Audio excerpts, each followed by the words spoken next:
अस्सलाम वालेकुम everyone, my name is Nitasha Shoaib और आज हम जो टॉपिक स्टार्ट करने वाले हैं उस टॉपिक का नाम है राइबोसोम्स। अब सबसे पहले राइबोसोम्स होती क्या चीज़ें हैं, राइबोसोम्स है क्या, ये किस चीज़ का नाम है, सबसे पहले हम ये स्टडी करते हैं। तो सबसे पहले अगर मैं कहूँ कि राइबोसोम हमारे पास क्या चीज़ होती है, तो हमने कुछ स्ट्रक्चर्स देखे थे। तो किसी भी सेल के अंदर अगर हम एक सेल ड्रॉ करें तो सेल के अंदर कुछ छोटे छोटे ग्रेन्यूल्स लाइक दानेदार स्ट्रक्चर्स मौजूद होते हैं जो बहुत ज़्यादा वाजिया नहीं होते। अभी ये मैं बहुत ज़्यादा बड़े उनको ड्रॉ कर रही हूँ, लेकिन ये इससे भी बहुत ही ज़्यादा छोटे होते हैं। अगर ये हम ड्रॉ करते हैं ना न्यूक्लियस, तो न्यूक्लियस के मुकाबले में ये राइबोसोम्स कुछ भी नहीं होते, इनका साइज़ बहुत ही ज़्यादा स्मॉल होता है। तो राइबोसोम्स एक छोटी ऑर्गेनेली हैं जो कि हमारे सेल के अंदर मौजूद होती हैं। ये देखने में ग्रेन्यूल्स लाइक होती हैं, दानेदार होती हैं। इनके बाहर जैसे न्यूक्लियस के बाहर एक प्रोमिनेंट बाउंड्री मौजूद होती है, इनके बाहर प्रोमिनेंट बाउंड्री नहीं होती, तो ये नॉन मेम्ब्रेनियस होती हैं। और इनका काम क्या होता है, इनका काम होता है हमें प्रोटीन बना के देना। यानी अगर मैं कहूँ कि राइबोसोम्स क्या चीज़ें हैं, तो राइबोसोम्स हम क्या कहेंगे, क्या है राइबोसोम्स? एक ऑर्गेनेली है, एक से ज़्यादा मौजूद होती है हमारे सेल में। ऑर्गेनेलीज हैं जो कि हमारे सेल के अंदर मौजूद होती हैं, जिनकी अगर हम देखें शेप देखें तो वो ग्रेन्यूल्स लाइक होती है, दानेदार होती हैं। कोई उनके बाहर बाउंड्री मौजूद नहीं होती, स्पेसिफिक मेम्ब्रेन नहीं है, और इनका काम होता है हमें प्रोटीन बना के देना। अब राइबोसोम्स जो होती हैं, अगर हम इसकी डेफिनेशन देख लेंगे, हमने नोट्स में क्या डेफिनेशन लिखी है, तो हमने इसी तरीके से डेफिनेशन लिखी है कि राइबोसोम्स क्या है, छोटे ग्रेन्यूल्स लाइक स्ट्रक्चर है जिनके बाहर कोई मेम्ब्रेन मौजूद नहीं है और ये सेल के अंदर मौजूद होते हैं और इनका काम होता है प्रोटीन बनाना। अब हमने सेल में भी स्पेसिफिक कहा है कि सेल में ये न्यूक्लियोलस और साइटोप्लाज्म के अंदर मौजूद होते हैं। इसका क्या मतलब है कि राइबोसोम्स जो होते हैं वो सेल के साइटोप्लाज्म में इस सारे एरिया में तो मौजूद होते ही होते हैं, लेकिन सेल के न्यूक्लियस के अंदर एक खास एरिया होता है, ये डार्क टाइप का एक एरिया होता है, इस एरिया को कहा जाता है न्यूक्लियोलस। तो न्यूक्लियोलस के अंदर बहुत लार्ज अमाउंट में राइबोसोम्स मौजूद होते हैं। न्यूक्लियोलस के अंदर ये राइबोसोम्स मौजूद होते हैं, फिर बाहर यहाँ से साइटोप्लाज्म के अंदर आते रहते हैं। उसके अलावा हमारे न्यूक्लियस, हमारे सेल के बाहर एक, सेल के अंदर एक मेम्ब्रेन मौजूद होती है जिसको हम कहते हैं एंडोप्लाज्मिक रेटिकुलम। इसको हमने पिछले लेक्चर में डिटेल में देखा भी था। एंडोप्लाज्मिक रेटिकुलम के ऊपर भी राइबोसोम्स अटैच होते हैं और यहाँ पे भी वो वही काम कर रहे होते हैं कि हमें प्रोटीन बना के दे रहे होते हैं। तो राइबोसोम्स एक छोटी ऑर्गेनेली है जो कि बेतहाशा हमारे सेल के अंदर मौजूद होती हैं। इनका काम होता है हमें प्रोटीन बना के देना, ठीक है। अब राइबोसोम्स की अगर हम देखें कि राइबोसोम अगर हम स्ट्रक्चर ड्रॉ करें तो राइबोसोम्स को हम ऐसे ड्रॉ करते हैं, ठीक है। एक बड़ा यूनिट बना देते हैं, एक बड़ा स्ट्रक्चर, और उसके नीचे एक छोटा स्ट्रक्चर, ठीक है। इसको हम राइबोसोम्स को यूजुअली ऐसे ड्रॉ किया जाता है। अब राइबोसोम्स के दो पार्ट्स हैं, ये जो दो सेक्शंस हमने बनाए ना, ये दो पार्ट्स हैं। इस ऊपर वाले पार्ट को कहा जाता है लार्ज सब यूनिट और इस नीचे वाले पार्ट को कहा जाता है स्मॉल सब यूनिट। कि राइबोसोम्स दो सब यूनिट से मिलकर बना होता है, एक को लार्ज सब यूनिट कहते हैं और दूसरे को हम स्मॉल सब यूनिट कहते हैं। अगर राइबोसोम्स की हम कंपोजिशन की बात करें कि राइबोसोम्स किस चीज़ से मिलके बने हुए हैं, तो राइबोसोम्स जो होते हैं उनका खुद का काम भी होता है प्रोटीन बनाना, लेकिन वो खुद भी प्रोटीन से मिलके बनी होती है और मैसेंजर आरएनए से मिलके बनी होती है, ठीक है। अब ये मैसेंजर आरएनए क्या चीज़ होती है, सबसे पहले हम ये देख लेते हैं। ये हमारे इस लेक्चर के अंदर नहीं आता, लेकिन कॉन्सेप्ट में हमें पहले मैसेंजर आरएनए को समझना पड़ेगा कि मैसेंजर आरएनए होती क्या चीज़ है। कोई भी हम सेल जब ड्रॉ करते हैं तो सेल के अंदर हम हमेशा न्यूक्लियस ड्रॉ करते हैं, ठीक है। अब न्यूक्लियस के अंदर इंफॉर्मेशन मौजूद होती है कि इस सेल ने क्या बनाना है, इस सेल के अंदर क्या क्या चीज़ मौजूद होगी, ये किस चीज़ का सेल होगा। उस इंफॉर्मेशन को ज़्यादातर यूँ इस तरीके से ड्रॉ किया जाता है या फिर इस फॉर्म में, एक्स फॉर्म में ड्रॉ किया जाता है। ये जो अंदर मटीरियल मौजूद होता है ना, इसको कहा जाता है डीएनए। अलग अलग नाम होते हैं, अलग अलग तरह से जब मौजूद होता है, लेकिन बेसिकली हम इसको डीएनए कहते हैं। डीएनए क्या चीज़ होती है, ऐसे समझ ले जैसे किसी भी जगह पे कोई इन्फॉर्मेशन जो स्टोर होती है ना, जो डाटा स्टोर होता है, इसी तरीके से सेल के अंदर भी डाटा स्टोर है, इन्फॉर्मेशन स्टोर है। इसको सीक्रेट इन्फॉर्मेशन कहते हैं। ये इन्फॉर्मेशन ये सब कुछ मैनेज करती है कि पूरे सेल में क्या होगा, फिर सेल्स मिला के पूरी बॉडी में क्या होगा, ठीक है। तो डीएनए के स्ट्रक्चर को जब बेसिक ड्रॉ किया जाता है, डीएनए अब क्या है, अगर हम बहुत आसान अल्फाज में लिखें, इन्फॉर्मेशन है जो किसी भी सेल के अंदर मौजूद होती है कि जो ये बताती है क्या बनेगा। अब ये जो डीएनए होता है इसका जब स्ट्रक्चर देखा जाता है ना, तो डीएनए को इस तरीके से करके ड्रॉ किया जाता है, 2 स्ट्रैंड्स की फॉर्म में, 2 लड़ियों की फॉर्म में ड्रॉ किया जाता है, ठीक है। लेकिन असल में ये ऐसा होता नहीं है, हम अपनी आसानी के लिए ऐसा ड्रॉ करते हैं। अब जो डीएनए होता है ना, इसके ऊपर कोड्स मौजूद होते हैं। जैसे ऐसा समझ लें, ये एक कोड है, ये दूसरा, ये तीसरा, ये छोटे छोटे मिलके कोड्स बना रहे होते हैं, ठीक है। अब जैसे कि अगर हम बहुत ज़्यादा आसान कर लें कि ऐसे समझ लें कि ये पहला कोड है 1, ये दूसरा कोड है 2, ये तीसरा कोड है 3, ये चौथा कोड है 4, फिर यहाँ पे अगला कोड है 3, फिर अगला कोड है 2, फिर अगला कोड है 1, इस तरीके से। और इसी तरह से सेम इस वाले स्ट्रैंड पे भी कोड मौजूद होते हैं। फॉर एग्जांपल 1 के ऑपोजिट में हमेशा आता है 2, तो 2 के ऑपोजिट में हमेशा क्या आएगा 1, 3 के ऑपोजिट में हमेशा आता है 4, तो 4 के ऑपोजिट में हमेशा क्या आएगा 3, इस तरीके से। तो हमारे डीएनए के ऊपर कोड्स मौजूद होते हैं, ठीक है। अभी तो हमने एग्जांपल के तौर पे बताया, डीएनए में ये कोड्स 1 2 3 4 की फॉर्म में मौजूद नहीं होते, बल्कि 4 बेसिक तरह के बेसिस होती है, नाइट्रोजन बेसिस होती है, ठीक है। मतलब ऐसे समझ लें कि मॉलिक्यूल्स होते हैं। अब उन मॉलिक्यूल्स का नाम होता है, एक का नाम है एडेनिन, एक का थायमीन, एक का साइटोसिन और एक का गवानिन। इनको रिप्रेजेंट करने के लिए एडेनिन के आगे ए, थायमीन की टी, साइटोसिन का सी और ग्वानिन का जी। जैसे हमने यहाँ पे 1 2 3 4 लिखा था ना, ऐसे समझ लिए एडेनिन 1 था, थायमीन 2 था, साइटोसिन 3 था, ग्वानिन 4 था। तो ये 4 बेसिस होती है जो अलग अलग तरह से मिलके अलग अलग कोड बनाती है। फॉर एग्जाम्पल जैसे 1 2 3 मिलके एक कोड बनाता है, फिर 4 3 2 मिलके दूसरा कोड बनाता है। इसी तरीके से ये बेसिस भी हमारे पास मिलके अलग अलग कोड बना रही है। जैसे ATC मिलके एक कोड बनाएगा, CTA मिलके अलग कोड बनाएगा, GCA मिलके और अलग कोड बनाएगा। तो अलग अलग तरह से कम्बिनेशन होने की वजह से हमारे पास अलग अलग तरह के कोड्स बन रहे होते हैं।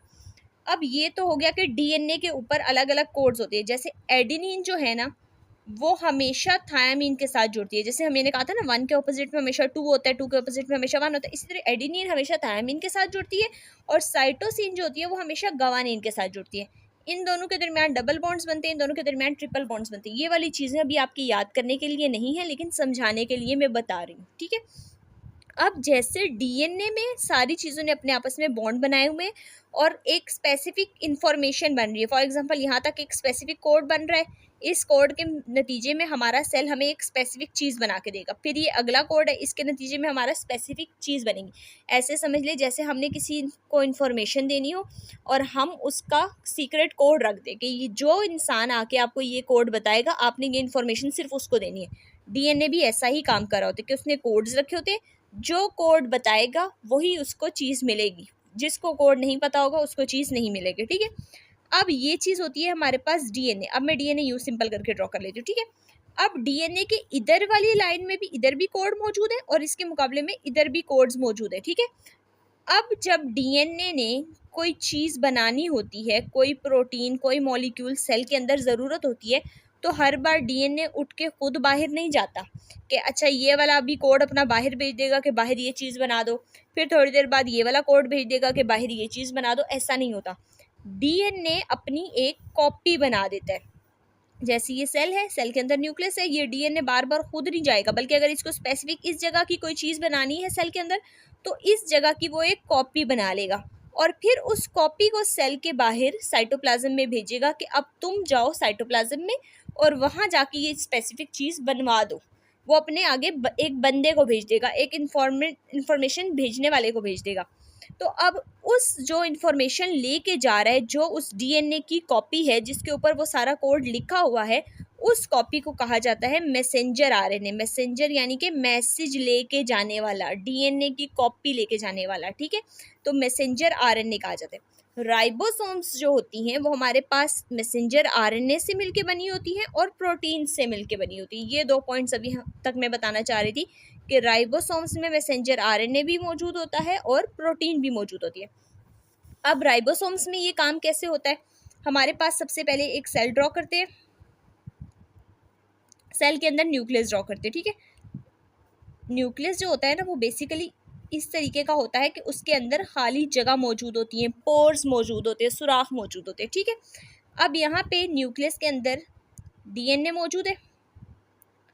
डीएनए के ऊपर अगर हमारे सेल के अंदर कोई प्रोटीन चाहिए, फॉर एग्जांपल हमारी बॉडी को नेल्स की प्रोटीन चाहिए, ठीक है। अब नेल्स की प्रोटीन कौन बनाएंगे? हमारे सेल बनाएंगे। सेल के अंदर भी किसके ऊपर इंफॉर्मेशन मौजूद है? डीएनए के ऊपर इंफॉर्मेशन मौजूद है नेल्स की प्रोटीन बनाने की। अब प्रोटीन बनाने का काम किसका था? राइबोसोम्स का, यानी राइबोसोम्स होंगे तो प्रोटीन बनेगी। तो सबसे पहले सेल को क्या करना पड़ेगा? राइबोसोम को बनाना पड़ेगा। फिर राइबोसोम क्या करेगा? नेल की प्रोटीन बनाएगा। अब सबसे पहले क्या होगा? सेल जो है, सेल का जो न्यूक्लियस है, फॉर एग्जांपल सेल के न्यूक्लियस में ये वाला जो पार्ट है, यहाँ पे राइबोसोम्स का कोड मौजूद है कि राइबोसोम्स कैसे बनेंगे। तो सेल सबसे पहले न्यूक्लियस में डीएनए जो है वो अपनी इस पार्ट की कॉपी जो है वो बनाएगा। ये मैसेंजर आरएनए बन गए, यानी कि सबसे पहले डीएनए से क्या बना? मैसेंजर आरएनए बना। फिर उस मैसेंजर आरएनए को इन न्यूक्लियर पोर्स के जरिए बाहर साइटोप्लाज्म में भेज दिया। तो मैसेंजर आरएनए को कहाँ भेजा? साइटोप्लाज्म के अंदर।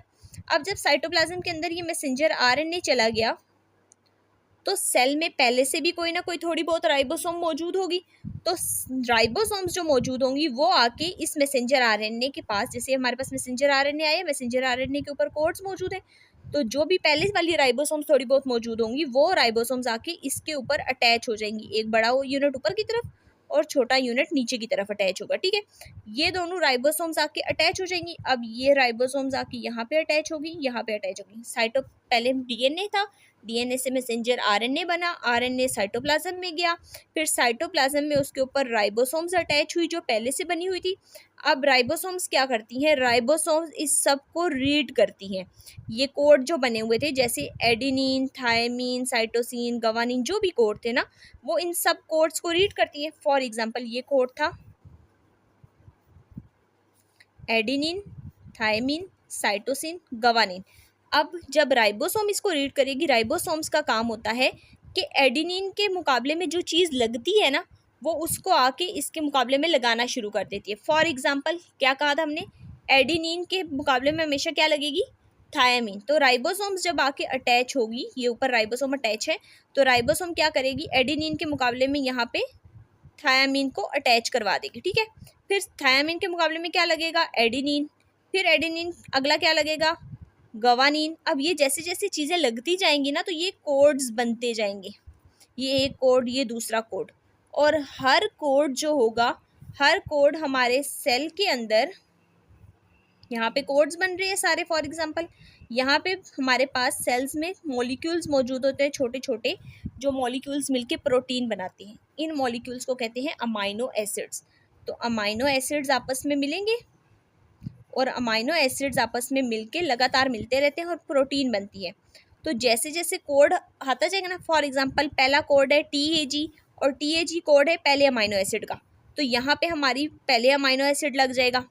फिर अगला कोड है TCG फॉर एग्जांपल कोड है तीसरे अमाइनो एसिड का, तो साइटोप्लाज्म में से तीसरे वाले अमाइनो एसिड को पकड़ा जाएगा और इसके साथ जोड़ दिया जाएगा। फिर अगला कोड है चौथे अमाइनो एसिड को, चौथे अमाइनो एसिड को पकड़ा जाएगा। तो ऐसे लगातार अमाइनो एसिड्स आपस में जुड़ते जाएंगे, जुड़ते जाएंगे, जुड़ते जाएंगे और एक चेन बन जाएगी अमाइनो एसिड की। उस चेन को कहा जाता है प्रोटीन। ठीक है, अब अभी जो हमारे पास इसके रिजल्ट में ये जो सारा हुआ है, इसके रिजल्ट में जो ये एक चेन बनेगी, ये चेन होगी, जो ये प्रोटीन बनी है, ये प्रोटीन है राइबोसोम की। अभी राइबोसोम की प्रोटीन सिर्फ बनी है। ठीक है, सबसे पहले डीएनए था, डीएनए ने अपनी कॉपी बनाई, आरएनए बनाया, आरएनए को साइटोप्लाज्म से बाहर भेजा, साइटोप्लाज्म से जब वो बाहर गया तो उसके ऊपर आके राइबोसोम अटैच हुई, राइबोसोम ने कोड रीड करके उसका अलग कोड बनाया और उस कोड के मुकाबले में जो अमाइनो एसिड्स हमारे साइटोप्लाज्म में मौजूद थे, उन अमाइनो एसिड्स को साथ साथ जोड़ती गई। जैसे जैसे अमाइनो एसिड जुड़ते गए, एक हमारे पास बड़ी सी चेन बन गई, उस चेन को हम प्रोटीन कहते हैं। और अभी हमने बनाई है राइबोसोम की प्रोटीन। अब जब राइबोसोम की प्रोटीन बन जाएगी तो वो प्रोटीन, अब यहाँ पे फॉर एग्जांपल ये राइबोसोम की प्रोटीन तैयार हो गई। ठीक है, अब ये राइबोसोम की प्रोटीन जाएगी दोबारा न्यूक्लियस के अंदर, और ये न्यूक्लियस में कहाँ पे जाएगी? न्यूक्लियोलस में, न्यूक्लियोलस में जाएगी और वहाँ जाके ये जो प्रोटीन होती है ना, ये रेडी हो जाती है, ये तैयार हो जाती है कि ये अब अपना काम परफॉर्म कर सकती है। तो ये न्यूक्लियोलस में जाती है, रेडी हो जाती है, फिर यहाँ से ये वापस बाहर आ जाती है। अब यहाँ से जो राइबोसोम बाहर आई है ना, ये अब फुली रेडी है।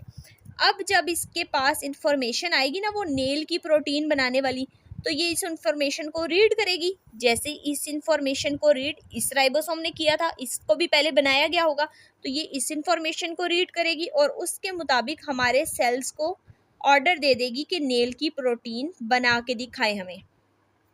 अब एक बार दोबारा मैं रिपीट कर रही हूँ, इस सब को एक बार दोबारा देखते हैं कि क्या होता है हमारे पास स्टेप बाय स्टेप। ठीक है, सबसे पहले हमारे पास सेल मौजूद था, सेल के अंदर न्यूक्लियस था, न्यूक्लियस में डीएनए मौजूद था, डीएनए ने अपनी कॉपी बनाई आरएनए, तो डीएनए से पहला स्टेप क्या हो गया, आरएनए का बनना। आरएनए भी कौन सा, मैसेंजर आरएनए, मैसेज लेके जाने वाला। फिर वो मैसेंजर आरएनए क्या हुआ, बाहर चला गया न्यूक्लियर पोर के जरिए साइटोप्लाज्म में। तो अब इसी सेल के न्यूक्लियस में जो डीएनए था, इसका आरएनए हम ये बाहर भेज देते हैं। ठीक है, अब ये जो आरएनए बाहर गया, इस आरएनए के साथ आके कोई पहले से बनी हुई राइबोसोम अटैच हो जाएगी। ठीक है, तो अब ये जो आरएनए बाहर गया था न्यूक्लियस में, इसके साथ राइबोसोम अटैच हो गई है। ठीक है, अब ये राइबोसोम क्या कर रही है, इस आरएनए को रीड कर रही है कि इसके ऊपर क्या कोड्स मौजूद है। जब ये इसको रीड करेगी, रीड करने के बाद ये क्या करेगी, जो जो कोड्स इसके ऊपर मौजूद है उस हिसाब से ये क्या करती जाएगी, प्रोटीन बनाती जाएगी। ये डीएनए वगैरह सब कुछ वैसे ही मौजूद है, ये आरएनए था, ये राइबोसोम थी, और राइबोसोम क्या कर रही है, इस कोड को रीड करके इसके मुताबिक अमाइनो एसिड्स को पकड़ पकड़ के प्रोटीन बना रही है। ठीक है, अब ये जो प्रोटीन, अब आरएन रीड करने के बाद क्या हुआ, प्रोटीन बनी। फिर वही प्रोटीन कहाँ जाएगी, दोबारा न्यूक्लियस के अंदर जाएगी। तो प्रोटीन दोबारा कहाँ चली गई, न्यूक्लियस के अंदर, और न्यूक्लियस में जाके अब उसने क्या किया, न्यूक्लियोलस में गई और वहाँ जाके वो रेडी हो गई। तो ये जो प्रोटीन रेडी हुई, ये राइबोसोम की प्रोटीन हुई। अब ये प्रोटीन क्या करेगी, जब राइबोसोम से बाहर, राइबोसोम की प्रोटीन रेडी हो गई और अब ये जाके हमारी पर्टिकुलर प्रोटीन जो हमें चाहिए, जैसे नेल की प्रोटीन थी, वो हमें बना के दे देगी। ठीक है, ये सारा मैंने बताया कि पहले राइबोसोम बनती कैसे, फिर कैसे वो आगे प्रोटीन बनाती है। जो हमने एक पॉइंट लिखा था ना कि राइबोसोम जो होती है वो मिल के बनी हुई है मैसेंजर आरएनए से और प्रोटीन से। तो ये क्यों कहा जाता है, क्योंकि पहले मैसेंजर आरएनए आया, उसको रीड किया गया, उसके मुताबिक प्रोटीन बनी, फिर वो प्रोटीन हमें हमारे मकसद की प्रोटीन बना के देती है। ठीक है, अब राइबोसोम की अगर हम लोकेशन देखें तो राइबोसोम्स कहाँ पे मौजूद होती है, न्यूक्लियोलस में। क्यों, क्योंकि जब यहाँ से राइबोसोम बनी थी, प्रोटीन बन गई थी, तो प्रोटीन दोबारा कहाँ गई थी, न्यूक्लियोलस के अंदर। तो यहाँ से कहा जाता है कि राइबोसोम्स न्यूक्लियोलस के अंदर भी मौजूद होती है, राइबोसोम्स न्यूक्लियस के अंदर भी मौजूद है, और राइबोसोम्स साइटोप्लाज्म के अंदर भी मौजूद है, हर जगह पे मौजूद है। अब राइबोसोम्स जो होती हैं, हम बहुत बार पढ़ चुके हैं कि दो तरह के जानदार होते हैं, प्रोकैरियोटिक और दूसरे होते हैं यूकैरियोटिक। प्रोकैरियोटिक वो जो पहले मौजूद थे, बैक्टीरियाज वगैरह, जिनके सेल बॉडी जो होती है वो एक ही सेल पे मुश्तमिल है। यूकैरियोटिक वो जिनकी बॉडी में एक से ज़्यादा सेल्स मौजूद होते हैं। तो प्रोकैरियोट्स के अंदर जो राइबोसोम्स होती हैं, प्रोकैरियोट्स के अंदर भी राइबोसोम्स मौजूद होती हैं, यूकैरियोट्स के अंदर भी, क्योंकि हर ऑर्गेनेली, हर लिविंग ऑर्गेनिज्म के अंदर मौजूद नहीं होती, कुछ प्रोकैरियोट्स में होंगी, कुछ यूकैरियोट्स में होंगी। तो राइबोसोम्स प्रोकैरियोट्स में भी होती हैं, यूकैरियोट्स में भी होती हैं। अब फर्क कहाँ पे आता है, जो हम सब यूनिट्स पढ़ते हैं ना कि राइबोसोम्स का एक लार्ज सब यूनिट होता है, एक स्मॉल सब यूनिट होता है, इधर भी राइबोसोम का एक लार्ज सब यूनिट होता है, एक स्मॉल सब यूनिट होता है। इसके साइज में यूकैरियोट्स की जो राइबोसोम्स होती है ना, वो साइज में थोड़ी बड़ी होती हैं, लार्ज होती हैं। इन यूनिट्स को ना एक साइज दे दिया जाता है। इस साइज जो यूकैरियोट्स होते हैं उनका साइज होता है 80s, यानी कि 80 सब यूनिट साइज है। और प्रोकैरियोट्स की जो राइबोसोम्स होती हैं वो छोटी होती है थोड़ी, उनको साइज दिया जाता है 70s का। अब यूकैरियोट्स में ये जो बड़ा वाला यूनिट होता है ना, ये मिलके बना होता है 50 सब यूनिट से, सॉरी 60 सब यूनिट से, 60 साइज से, और छोटा वाला 40 से मिलके बना होता है। और यहाँ पे जो बड़ा होता है ये 50 से और छोटा वाला 30 से। अब आपने ये नहीं कहना कि 60 और 40 तो मिलके हमारे पास 100 बनते हैं और 50 और 30 मिलके हमारे पास 80 बनते हैं। यहाँ पे जब ये दोनों सब यूनिट्स आपस में कंबाइन होते हैं ना, तो कंबाइन होने की वजह से एक दूसरे के अंदर मर्ज हो जाते हैं, एक दूसरे के अंदर जज्ब हो जाते हैं। तो जिसकी वजह से जब पूरा बड़ा साइज बनता है तो वो थोड़ा कम होता है ओरिजिनल से। तो प्रोकैरियोटिक राइबोसोम्स जो होती हैं वो स्मॉल होती हैं साइज में, यूकैरियोटिक राइबोसोम्स लार्ज होती हैं। प्रोकैरियोटिक के जो सब यूनिट्स होते हैं वो 50 और 30 होते हैं, यूकैरियोटिक के जो होते हैं वो 60 और 40 होते हैं। और ये मिलके प्रोकैरियोट्स का 70 यूनिट बनाती हैं और यूकैरियोट का 80 यूनिट बनाती हैं। ठीक है, अब यही चीज़ हमने यहाँ पे लिखी है कि प्रोकैरियोट्स के अंदर जो राइबोसोम्स होती हैं स्मॉल है साइज में, 50 और 30 से मिलकर 70 यूनिट बना रही हैं, और यूकैरियोट्स में जो थोड़ी लार्ज होती है 60 और 40 से मिलके हमारे पास वो 80 का सब यूनिट बनाएंगे, मिलके 80 का सब यूनिट बना रही है। ठीक है, अब कुछ टर्म्स पढ़ लेते हैं। सबसे पहली टर्म है राइबो न्यूक्लियोप्रोटीन। राइबो न्यूक्लियोप्रोटीन होती क्या है हमारे पास कि जो राइबोसोम्स है ना, वो हमारे पास राइबोसोम्स को अगर हम देखें तो राइबोसोम्स में हमारे पास प्रोटीन भी मौजूद है और मैसेंजर आरएनए। हम ये दोनों चीज़ें डिटेल में देख चुके हैं कि राइबोसोम प्रोटीन और मैसेंजर आरएनए से मिलकर बनती है, और मैसेंजर आरएनए कहाँ से आता है? न्यूक्लियस से आता है।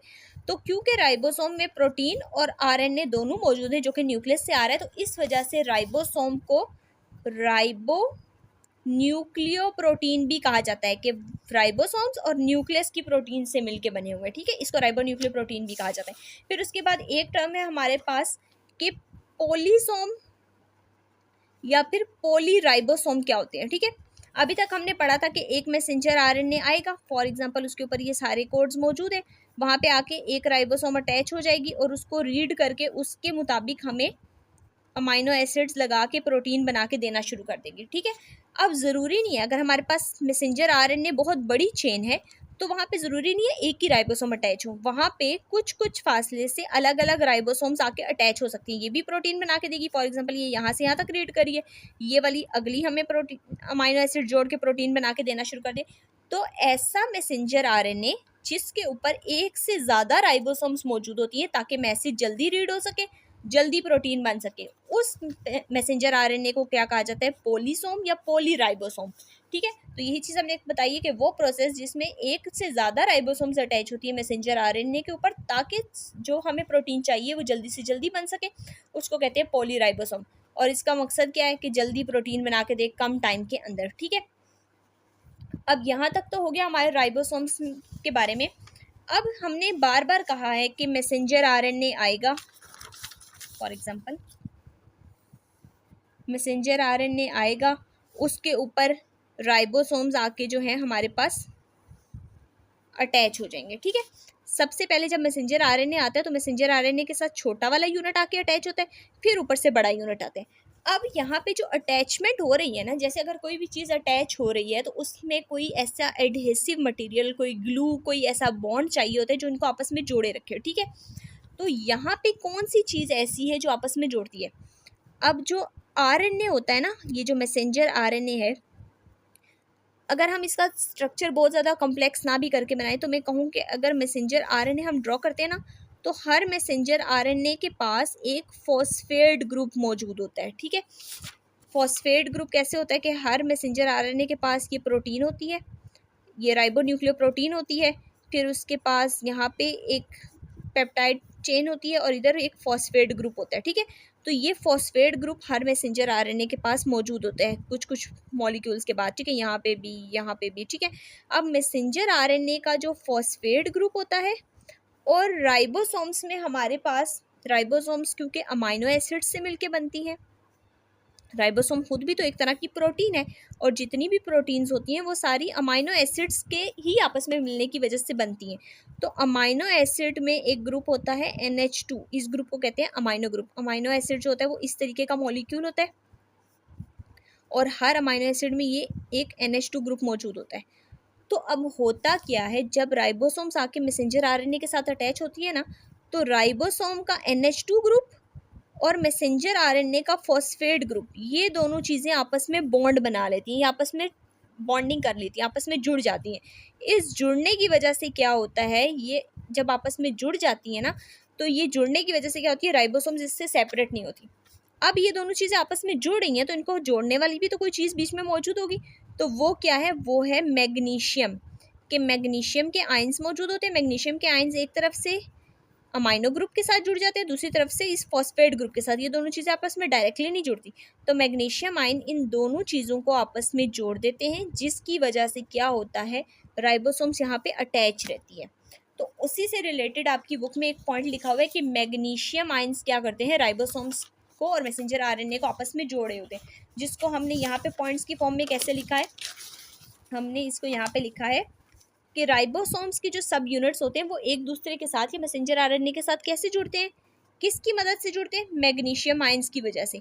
मैग्नीशियम आयंस क्या है? एक तरह का सॉल्ट है। जितने भी मॉलिक्यूल्स होते हैं ना, जैसे सोडियम, पोटेशियम, मैग्नीशियम, ये सारे एक सॉल्ट होते हैं। तो ये एक सॉल्ट ब्रिज बना देते हैं दोनों चीज़ों को, फॉस्फेट ग्रुप को और माइनो ग्रुप को आपस में। मैग्नीशियम आयंस जो है वो जोड़ देते हैं दोनों चीज़ों को, तो एक सॉल्ट ब्रिज बन जाता है, जिसकी वजह से क्या होता है, ये चीज़ें आपस में अटैच हो जाती हैं ईजिली। जो होता है हमारे पास अमाइनो ग्रुप जो होता है, सॉरी मैसेंजर आरएनए जो होता है, उसको रीड किया जा सकता है। अब यहाँ से ये ना राइबोसोम्स हटेंगी ना मैसेंजर आरएनए इनको छोड़ेगा।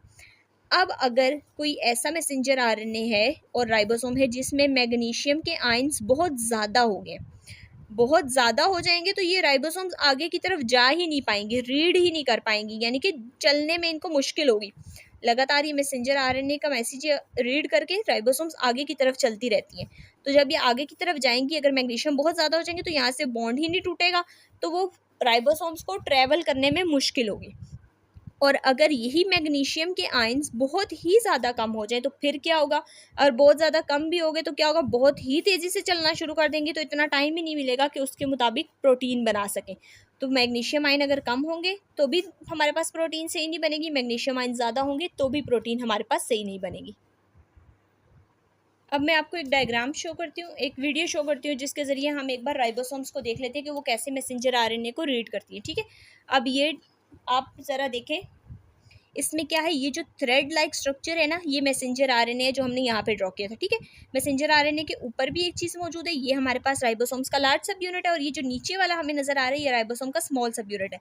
अब मैसेंजर आरएनए की गिर्द राइबोसोम्स आगे जाती जाएगी, और जिसकी वजह से क्या होगा, वो कोड रीड करती जाएगी। आप लोगों को मैंने थोड़ी देर पहले बताया था कि यहाँ पे स्पेसिफिक तरह की हमारे पास प्रोटीन मौजूद होती है, जैसे AGC, ये मिलके एक अमाइनो एसिड का कोड बनाती हैं, फिर ये अगली वाली मिल के दूसरे अमाइनो एसिड्स का कोड बनाएंगे, और अमाइनो एसिड्स आपस में जुड़ते जाएंगे।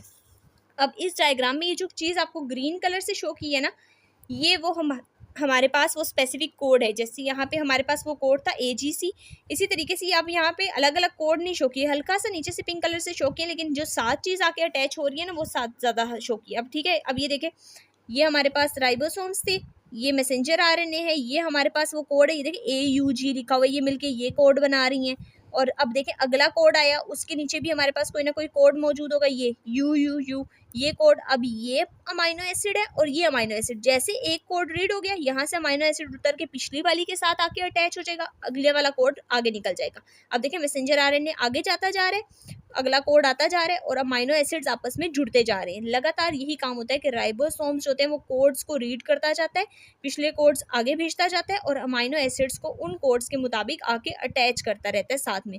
और इसके रिजल्ट में हमारे पास क्या होता है, एक हमारे पास लॉन्ग चेन बन जाती है। और इस लॉन्ग चेन, ये लॉन्ग चेन किस चीज़ की? अमाइनो एसिड्स की। हर एक जो सर्कल है वो हमें एक अमाइनो एसिड बता रहा है, और इस अमाइनो एसिड्स की जुड़ने की वजह से, लगातार जुड़ने की वजह से हमारे पास एक लेंथी चेन बन रही है, और उस चेन को हम क्या कह रहे हैं, उस चेन को कहा जाता है प्रोटीन मॉलिक्यूल। अब एंड पे जब हमारे पास एक प्रोटीन का बिल्कुल एंड हो जाता है, तो एक मॉलिक्यूल आता है जिसको रिलीजिंग फैक्टर कहते हैं कि आप छोड़ दो। अब ये जो चेन बन गई है ना, ये हमारे पास एक प्रोटीन है। अब इस प्रोटीन की जहाँ पे ज़रूरत होगी, ये वहाँ पे चली जाएगी और अपना स्पेसिफिक फंक्शन परफॉर्म करवाना स्टार्ट कर देगी। ठीक है, आज का जो लेक्चर था वो थोड़ा सा कॉम्प्लेक्स है, खासतौर पे याद करने के लिहाज से इतना कॉम्प्लेक्स नहीं है, क्योंकि टॉपिक इतना ज़्यादा नहीं है याद करने वाला, लेकिन जो समझने वाली चीज़ थी वो थोड़ी ज़्यादा कॉम्प्लेक्स है। तो जहाँ से ना समझ आए, वीडियो को रोक के दोबारा से समझने की कोशिश करें। अगर मैंने बहुत तेज़ी से समझा दिया है तो स्पीड स्लो करके आहिस्ता आहिस्ता समझने की कोशिश करें। लेकिन ये कॉन्सेप्ट आपके लिए इम्पॉर्टेंट है, क्योंकि जब बाद में आगे जाके आप DNA और RNA के स्ट्रक्चर्स को भी पढ़ेंगे ना, वहाँ पे भी प्रोटीन की सिंथेसिस पढ़ेंगे, वहाँ पे भी ये बहुत ज़रूरत होंगे। तो नोट्स में एंड पे अटैच कर दूँगी, नोट्स को भी एक बार अच्छे से रीड कर ले। जो चीज़ ना समझ आए वो मुझसे पूछ लीजिएगा। और टॉपिक इंपॉर्टेंट है, खासतौर पे ये कॉन्सेप्ट बहुत ज़्यादा इंपॉर्टेंट है, तो इसे बहुत अच्छे से याद करना है। और आज के लिए इतना ही। अल्लाह हाफिज़।